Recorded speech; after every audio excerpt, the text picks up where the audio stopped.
ចូលដល់ចំណុចបន្ទាប់គឺជា benefit អត្ថប្រយោជន៍របស់កម្មវិធី Figma ហ្នឹងគឺវាល្អខ្លាំងមែនទែនសម្រាប់អ្នកដែលចង់ចាប់ផ្ដើម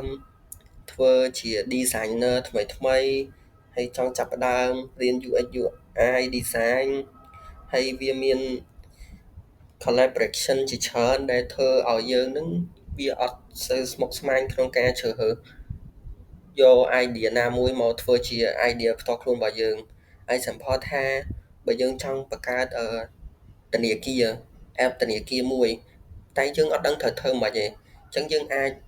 search ឬក៏យើងអាចរកនៅក្នុង Figma នឹងបានដែលយើងគ្រាន់តែយករបស់គេនឹងមកធ្វើជាគំរូហើយយើងមកច្នៃធ្វើជារបស់ខ្លួនឯងហើយអ្នកទាំងអស់គ្នាប្រកាសជាឆ្ងល់ហើយលើតែខ្ញុំនិយាយ Figma ហ្នឹងវាតាក់ទងនឹង design រហូតហើយអ្នកទាំងអស់គ្នាមានដឹងអត់ថា UX UI ហ្នឹងវាមានន័យបែបណាអញ្ចឹងអ្នកទាំងអស់គ្នាឈប់ឆ្ងល់ហើយចាំខ្ញុំចូលមកបញ្យល់ពាក្យថា UX UI design ហ្នឹងគឺវាមានពាក្យពេញរបស់វាដែល UX ហ្នឹងគឺជាបទពិសោធន៍របស់អ្នកប្រើប្រាស់នៅលើកម្មវិធីឬក៏គេហទំព័រហើយវាផ្ដោតទៅលើភាពងាយស្រួលក្នុងការឆ្លើយតបឲ្យត្រឹមត្រូវទៅតាមតម្រូវការរបស់មនុស្សម្នាក់ example ថាមនុស្សយើងម្នាក់អត់ចូលចិត្តធ្វើអីមួយដែលសាមញ្ញទេចូលចិត្តអីដែលស្រួលអញ្ចឹងទៅបើយើង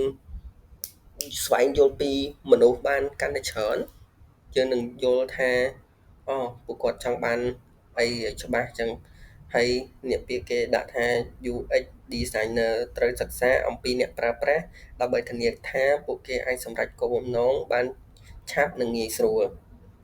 និយាយថា UX ហ្នឹងឲ្យតែស្រួលគឺល្អហ្មងគេអត់ផ្ដោតសំខាន់លើអីផ្សេងទេគឺទៅឲ្យតែស្រួលប្រើហើយចំណែកឯ UI ហ្នឹងដែលពាក្យពេញវាគឺ user interface ហើយ UI ហ្នឹងគឺជាប្រព័ន្ធមួយដែលអ្នកប្រើប្រាស់អាចមើលឃើញអាចប៉ះបានឧទាហរណ៍ថាខ្ញុំឥឡូវហ្នឹងកំពុងតែបញ្ចូលអ្នកទាំងអស់គ្នានៅលើ screen laptop